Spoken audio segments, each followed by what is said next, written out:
On my birthday, my parents gave my brother a watch and me a lecture that changed everything. So I walked away that night and never looked back. I was 17 when I started counting down the days until my 18th birthday, not because I was excited to be an adult, but because I knew that was the day I could finally leave. My name's Ryan, and I grew up in a house that looked picture perfect from the outside. Two-story white shutters, a big oak tree in the front yard, but inside it always felt like I was breathing someone else's air, like I was a guest in a home that didn't want me. My brother Mason is 2 years younger than me, and somehow he's always been the golden boy. I don't mean that in a petty older brother kind of way. I mean he could literally crash the family car into the mailbox, and they'd ask if he was feeling okay. Meanwhile, I once forgot to vacuum before dinner and got grounded for a week. Growing up, I learned to live quietly. I didn't want to give them a reason to get angry. I'd hear the tone in my dad's voice change when I walked into a room tight-clipped like I was a problem that hadn't been solved yet. My mom wasn't much better. She didn't yell, but she had this way of looking right through me like I was someone else's kid who wandered into the wrong house. Mason, though, he had that effortless smile, the easy charm, and a way of always being in the right place at the right time. He was the miracle baby after a series of miscarriages. He was the one who made it. I think my parents decided right then and there that he was special, and everything else just faded. Still, I tried. I got good grades. I stayed out of trouble. I worked part-time stocking shelves at the grocery store to save for college because I already knew they weren't going to help. Every time the conversation veered toward my future, my dad would just grunt and say, "You're smart. You'll figure it out," and so on. The other hand got a new laptop for his 16th birthday because he needed it for school, even though he mostly used it to play games and scroll TikTok. I remember asking my mom if I could borrow it once to fill out college applications. She said, "Ask your brother." I did. He said no. So when my 18th birthday finally came around, I wasn't expecting much. Maybe a card, a family dinner. I didn't even expect a gift. I just wanted, I don't know, a moment, some kind of acknowledgement that I'd made it through 18 years in a house that barely tolerated me. That maybe, just maybe, they saw me. My birthday landed on a Saturday that year. I didn't have to work, so I woke up a little late and came downstairs expecting at least a happy birthday from someone. What I got instead was my dad in the kitchen tying a bow onto a sleek black box and Mason bouncing on his heels like a kid on Christmas morning. I stood there half asleep watching this little moment between them like I was intruding. My mom turned around with a big smile and said, "Perfect timing. Come on, Mason, open it." No one looked at me. No one even noticed that I hadn't spoken yet. Mason ripped into the box and let out this fake gasp like he'd just won the lottery. Inside was a silver watch, expensive looking, with a leather band and Roman numerals. "Oh my God, Dad, this is so sick." Mason grinned, slipping it onto his wrist. "Now, I don't have to borrow your old one anymore." My dad laughed and ruffled his hair. "Well, you've earned it, kid. You've been working so hard lately. Hard." The kid's biggest accomplishment that week was making it to second base with some girl in his chemistry class. I stared at them frozen, waiting for someone to remember the actual reason the day mattered. My mom finally glanced over at me and said, "Don't look so sour, Ryan. It's not always about gifts. When you're older, you'll understand that what matters is who you become, not what you get." It hit me like a slap. She said it in that calm, condescending voice she always used when she wanted to seem wise, like I was some selfish kid who just didn't get it. I tried to nod to play along, but my throat tightened. "I thought we were having cake," I mumbled. "Oh, we did that earlier," Mason said casually. "While you were sleeping, I blinked. You had cake without me. It was just a small thing," my mom said quickly. "Nothing big. Whose name was on it?" There was a silence, just a beat too long. Then Mason smirked and said, "Mine." "I mean, it was a joint thing, but it's not your birthday. Don't be dramatic." My dad snapped. "It's just a cake." I wanted to scream. I wanted to throw something, but instead I laughed. It was sharp and short and didn't sound like me. I laughed because if I didn't, I was going to cry right there in front of them, and I didn't want to give them the satisfaction. Mason raised an eyebrow like I was the crazy one. And my mom gave me this look, all pity and disappointment, like I was ruining a perfectly good day. That night, I didn't even bother turning the light on when I went up to my room. I sat on my bed for a long time, just staring at the floor, trying to swallow the lump in my throat. I kept thinking, they're never going to love you the way you want them to. It doesn't matter what you do. It doesn't matter how hard you try. You're never going to be Mason. So I made a decision. I grabbed my backpack and stuffed it with a hoodie, a water bottle, a few granola bars, and the $60 I had stashed in an envelope in the back of my sock drawer. I didn't have a plan. Not really. But I had my ID, a phone charger, and a bus schedule I'd secretly printed from the library weeks ago. At midnight, while the house was quiet and everyone was asleep, I slipped out the back door and didn't look back. I figured I'd stay gone for a day or two. Maybe crash at the shelter near the downtown church. Maybe try to find a part-time job or couch surf if I could find someone kind enough. I didn't know. I just knew I couldn't stay. What I didn't expect was that 2 weeks later, my phone would buzz with a number I hadn't seen in days. My dad. I let it ring the first time and the second, but on the third try, I answered. Before I could say anything, his voice came through, choked up barely above a whisper. "Your room's still here," he said. "Please pick up. Just tell me where you are. Please." That's when I realized something had shifted. I just didn't know what or why. And the part that scared me most, I wasn't sure if I wanted to go back. I didn't go back. Not that week, not the next, and not after the voicemail. My dad left 2 days later. This time quieter, a little angrier. "I don't know what you think you're proving, Ryan, but this isn't how family works. You don't just vanish." That part made me laugh a little. Ironic considering I'd spent my entire life feeling like a ghost in that house. I stayed gone. I bounced around. First at the church shelter, then at this small room for rent setup run by a retired mechanic named Lynn who had a soft spot for strays, both dogs and people. I paid him what I could $130 a week for a mattress in the corner of his garage that he'd walled off with plywood and a curtain. It smelled like oil and rust, but it was warm. And for the first time, I didn't have to tiptoe around someone else's rules just to exist. I found part-time work unloading trucks at a shipping warehouse and spent the rest of my hours filling out college applications at the public library using computers that timed out every 30 minutes. I didn't tell anyone where I was. I didn't want them to find me until I had something to show for it. But eventually they did find me. It was Mason who showed up first. I was walking out of the library one afternoon when I saw him leaning against a car that was definitely too nice for him. New model, shiny black paint leather seats. He hadn't seen me yet.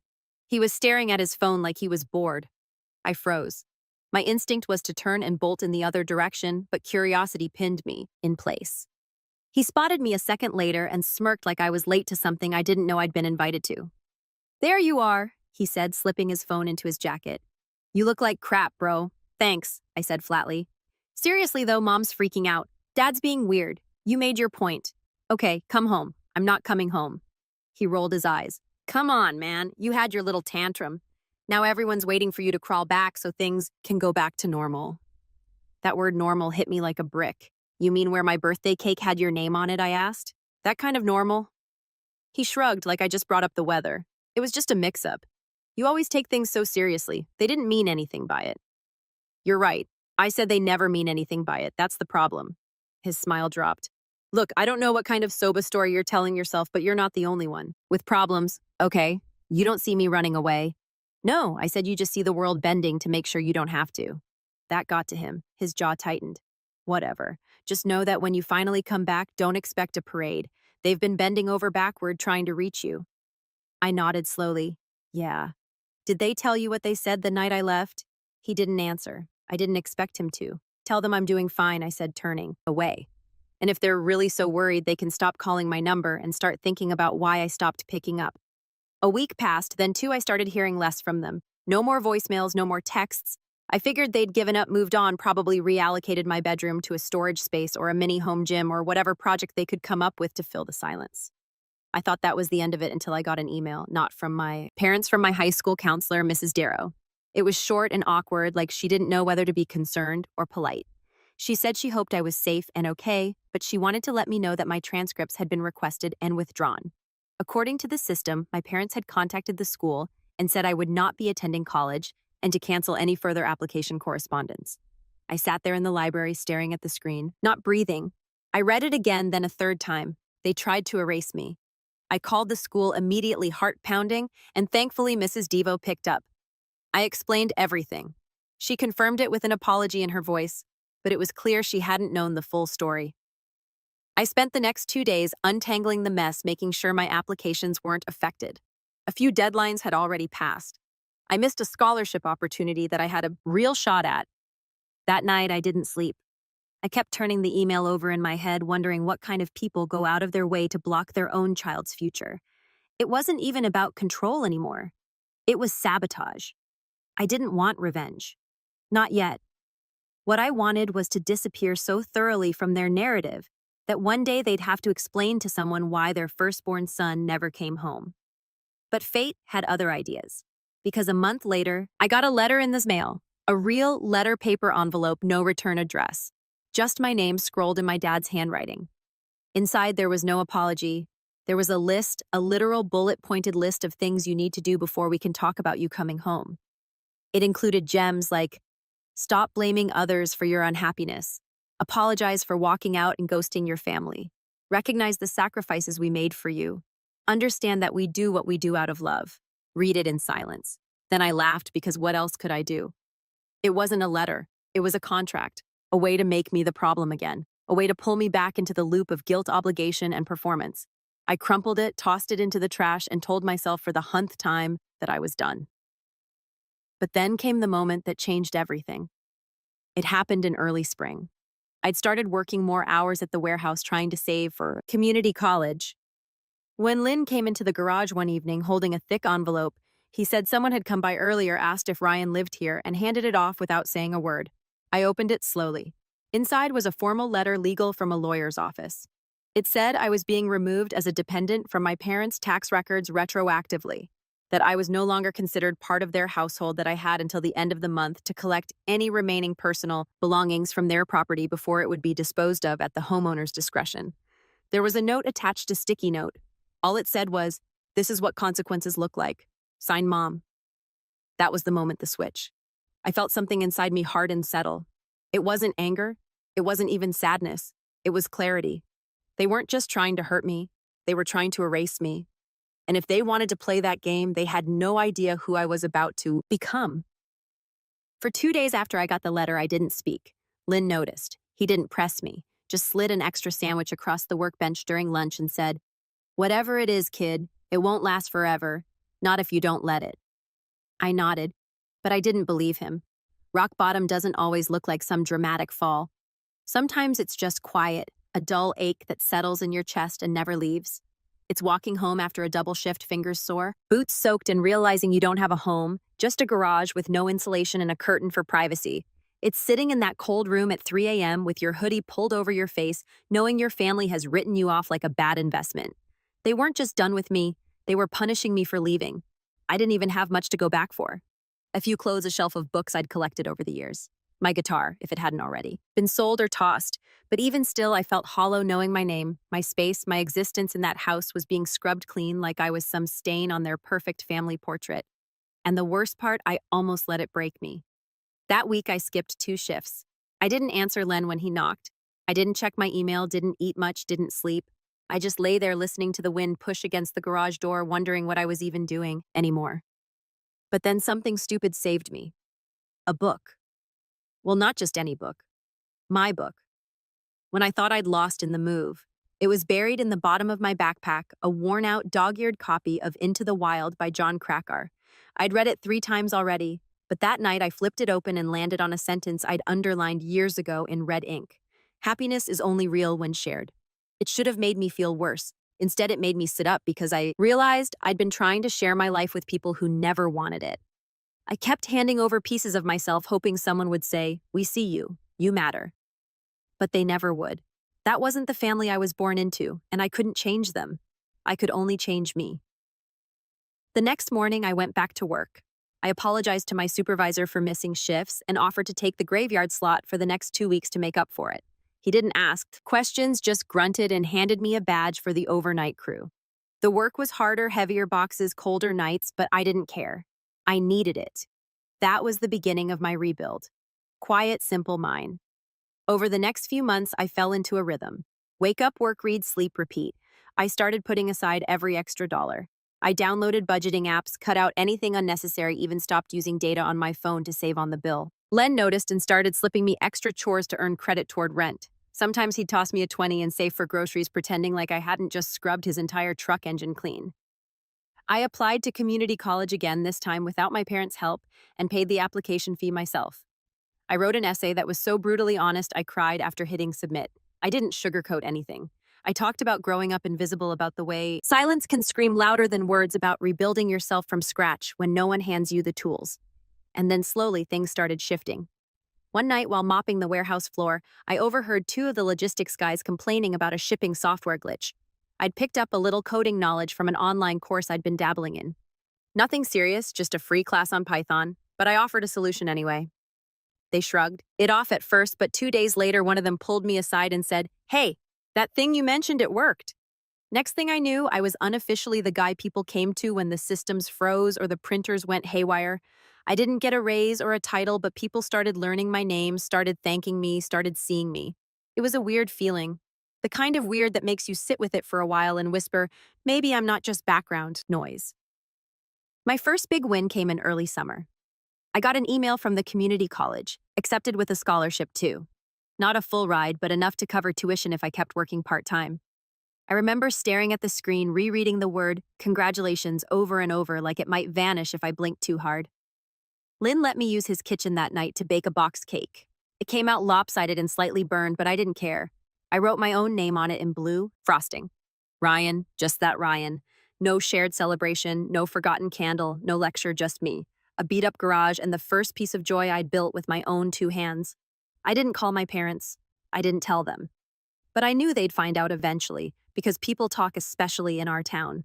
And sure enough, one day at the grocery store, I ran into an old neighbor, Mrs. Kavanaugh, a kind woman who used to sneak me cookies when my mom wasn't looking. She smiled wide when she saw me, said, "I heard you're going to college. Your mom must be so proud." I just nodded and said, "Yeah, must be." But I knew better. They weren't proud. They were probably pissed that I'd done it without them. And I was okay with that because their approval wasn't the currency I needed anymore. Later that week, I got a call from an unknown number. I let it go to voicemail. It was my mom. She didn't cry. She didn't yell. She just said, "We heard about school. Glad you're doing well. I hope you'll remember where you came from." I replayed that line 5 times, where I came from, like I was some wandering stray who needed to return to his kennel. But I didn't feel angry. I felt free. By the end of that summer, I'd moved out of Len's garage. I found a shared apartment near campus with 2 roommates who kept to themselves and didn't ask questions. I started classes and landed a part-time IT gig at the school's help desk. It wasn't glamorous, but it paid the bills, and little by little I began building something that looked suspiciously like a life. I still had scars, emotional ones. I still flinched when people raised their voices, still second-guessed compliments, still caught myself apologizing for taking up space. But I was learning. Healing isn't loud. It's not always dramatic. Sometimes it's just drinking coffee in a quiet room and realizing you're not afraid to be seen anymore. One night I opened a new notebook, wrote down a list, not of goals, of truths, things I'd learned, things no one could take from me. At the top I wrote, "You don't need permission to become someone they never imagined." And under it, "Your worth isn't measured by someone else's disappointment. You can start over even when they say you can't. Family isn't who you're born to. It's who roots for you in the quiet." I closed the notebook, turned out the light, and slept better than I had in years. But I should have known it wasn't over. Because just when I thought I was finally free, something happened that pulled me right back in. Something that changed everything. It started with a message request. Late one night, I was reviewing my notes for an upcoming midterm, sitting on the floor of my apartment with a half-eaten burrito and 3 different tabs open on laptop, troubleshooting, when I noticed a new message on Facebook. I hadn't used Facebook in months, maybe longer. Just kept the account alive in case of emergencies or identity verification. The sender's name froze me. Mrs. Langford, my parents' old neighbor, the one with the garden that used to spill into our backyard. She was always kind but distant friendly in the way suburban neighbors are. Cordial waves, polite holiday cards, whispered gossip across fences. I hadn't spoken to her in years. The message was simple. "Hey, Ryan. I wasn't sure if I should say anything, but I thought you had the right to know. Your parents listed your childhood home for sale. The sign just went up this week. Hope you're doing well." I stared at the message, then reread it. The house was up for sale. Our house.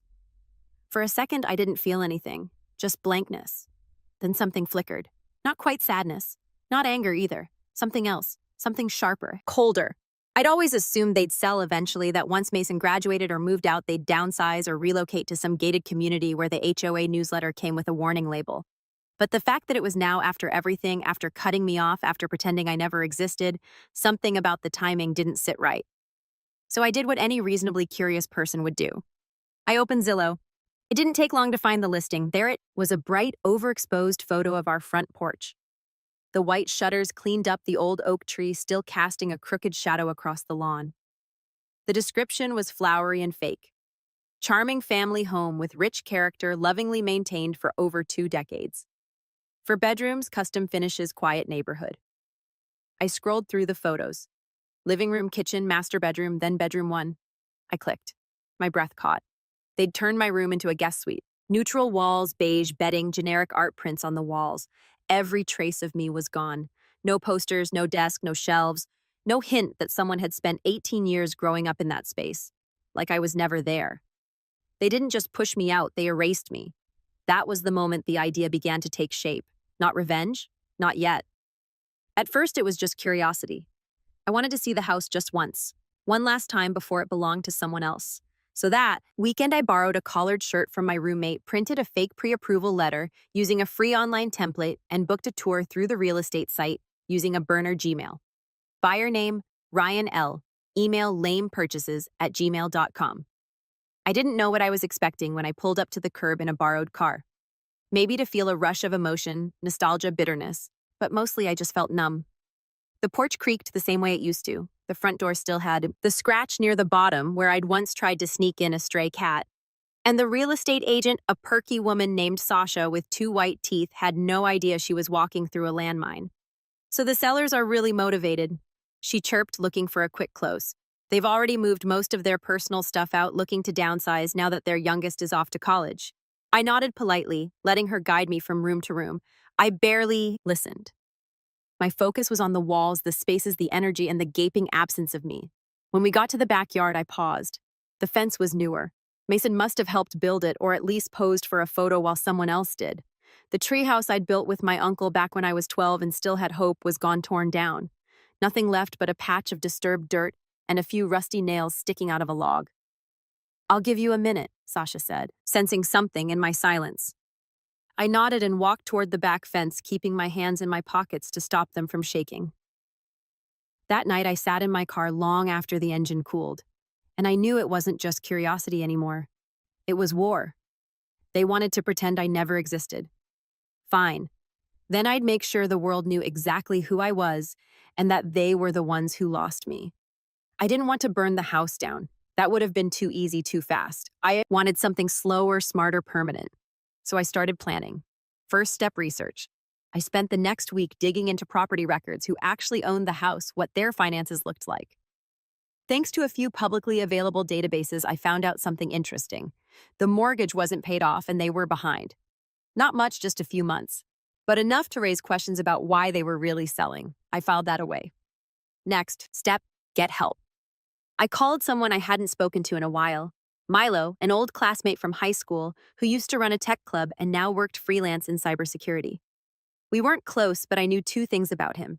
He hated bullies, and he owed me a favor from way back when I covered for him during a plagiarism accusation. We met for coffee. I laid out a version of the story. Not everything, just the core. "What do you need?" he asked. "I need access to the real estate documents, maybe seller disclosures, any correspondence I can find. I want to know what they're hiding." Milo cracked his knuckles. "Give me 48 hours. He came through in 36. Turns out my parents had listed the house without disclosing a major plumbing issue that had started in the basement, something that could cost thousands to fix. The documents were forged, not just misleading, illegal. I saved every file, printed copies, uploaded backups to encrypted cloud storage. The evidence was there, but I didn't want to blow it all at once. I wanted to time it. Precision mattered. Meanwhile, I reached out to the college admin office and confirmed something I'd been quietly working on for months. I was eligible to transfer into a full scholarship program thanks to my GPA and work-study contributions. They wanted me to speak at the fall orientation as a first-generation student. That's when the idea hit me. What if I invited them? Not directly, of course, but what if they saw me standing on a stage holding a scholarship certificate announced to an audience as someone they'd given up on? And what if, right around that same time, the buyers for their house backed out and someone reported their fraudulent documents? What if everything they'd built their image on started to crack? Not because I screamed, but because I succeeded, because I smiled, because I made it without them. And then made it clear they were never part of the journey. That was the setup. And I wasn't done yet. I had one more card to play, a name, Mason. He was still their golden boy, still their pride and joy. But I knew things about him, things even they didn't. Old screenshots, messages he sent from the school-issued iPad when he was 17, joking about borrowing money from my dad's wallet and blaming the maid. Comments about blowing off community service hours and having his friends sign attendance forms. Minor stuff until you packaged it together and handed it to a college admissions committee. I hadn't used any of it, not yet. But I would only if they pushed because I didn't need to destroy their lives. I just needed them to watch me build mine brick by brick, speech by speech without them. And then when the moment was perfect, I dropped the match. Quiet, controlled, undeniable, and walk away, not bitter, not broken, just free. I didn't want the ending to be loud, not a scene, not a tantrum. I wanted it to feel quiet, measured, like placing the final stone on a grave. And that's exactly how it played out. The house sale was the first domino to fall. I timed everything carefully, waited until the buyers had gone through inspection financing all the drawn-out steps. Waited until they were emotionally and financially invested. Then I sent them a little anonymous package courtesy of a third-party forwarding service that guaranteed no return address. Inside was a flash drive. On it, photos of the basement flooding from the old sump pump issue, screenshots of the forged disclosure document, and a typed letter that read, "This house has a secret. The sellers didn't fix it, they covered it up. If you sign that contract, the problem becomes yours. Think twice. Ask the agent about the sump pump and see what happens." The fallout was immediate. 3 days later, the house disappeared from Zillow. The buyers backed out. The listing went dark, and my parents, who were already behind on their mortgage, were now staring down foreclosure if they couldn't find a new buyer in time. Except this time, they couldn't fudge the paperwork. The plumbing issue was flagged legally, publicly. Any new buyer would demand repair credits they couldn't afford to give. I didn't even have to lift a finger after that. I just watched. Meanwhile, I said yes to the orientation speech. The school had arranged for a local news crew to film parts of it for a segment on community success stories. I didn't expect it to be a big deal, just a 5-minute slot on a sleepy Sunday news hour. But what I didn't expect, the article a few days after the orientation, someone from the city college board reached out and asked if they could feature my story on their website. I said sure, figuring it'd be a blurb. Instead, they ran a full-profile headshot interview, the whole 9 yards. From dawn to Dean's List, Ryan Lane's journey from abandonment to academic triumph. It was dramatic, a little too dramatic, honestly. But it was real and it spread. People shared it. Old classmates saw it, teachers, neighbors. Eventually, so did my parents. I found out through a secondhand Facebook comment someone screenshotted and texted to me. This article is full of exaggerations. Some kids just don't appreciate how much their family sacrifices for them. It was my mother's comment. Passive-aggressive, anonymous enough to seem subtle, but clearly hers. She was spiraling. And I wasn't done yet because Mason the Golden Boy had just started applying to transfer universities, and I still had those screenshots. I didn't want to destroy his future, but I wanted a warning shot. So I sent a short anonymous email to the admissions office of the school he was gunning for. Just a few select lines about falsified community service records, a suspicious paper trail of attendance forms, and a history of academic oversights. I attached 3 old screenshots of him joking about it. I signed it for the integrity of your academic program. Whether they acted on it or not didn't matter. What mattered was that Mason would know someone new, and he'd never feel untouchable again. Now, here's the part 1 didn't expect. They came to me not together separately. First, it was my dad. He showed up at the campus help desk one Tuesday morning. Eyes bloodshot, tie loose, face haggarded. "Ryan," he said, "we need to talk." I stared at him, calm, steady. "You mean now that the house is unsellable and Mason's applications are falling apart?" I said, keeping my voice quiet. He blinked like he wasn't expecting me to admit it. "We didn't know it had gotten this bad," he said. "You've made your point. Okay, we get it." "No," I said, "you don't, and that's why it got this far." He tried again. "We can fix it. Maybe come home. Let's talk this through." I smiled, small and cold. "There is no home," I said. "You burned that bridge and sold the ashes." Then I turned around and walked away. He didn't follow. 2 weeks later, I got a letter from my mom. No envelope, just a piece of paper slipped under the apartment door in the middle of the night. "Ryan, we made mistakes. I see that now, but you're being cruel. Punishing us like this doesn't make you better than us. Please, this is your family." Mom. I didn't respond. Instead, I did something else. I sent her a photo, a simple one. Me standing in front of the college banner holding my scholarship award, smiling. On the back, I wrote, "This is what consequences look like." And that was the last message I ever sent them. Since then, the house was foreclosed on. Mason transferred, but not to the school he wanted. And my parents moved into a rental house 2 counties over, smaller, older, with a lawn they don't post pictures of. As for me, I'm thriving. Graduated with honors, started working with a nonprofit that helps first G students navigate college without family support. I mentor kids who feel invisible just like I did. I have a new apartment, a dog, a full fridge, friends who choose me, and not once have I needed to look back. My revenge wasn't loud. It didn't come with slamming doors or screaming matches. It came with quiet wins, with unstoppable progress, with the kind of success you build brick by brick while they're busy watching for a collapse. And the best part, they'll spend the rest of their lives pretending they didn't lose a son while I spend the rest of mine never needing them again. I wasn't the disappointment in that house. I was the escape artist they never saw.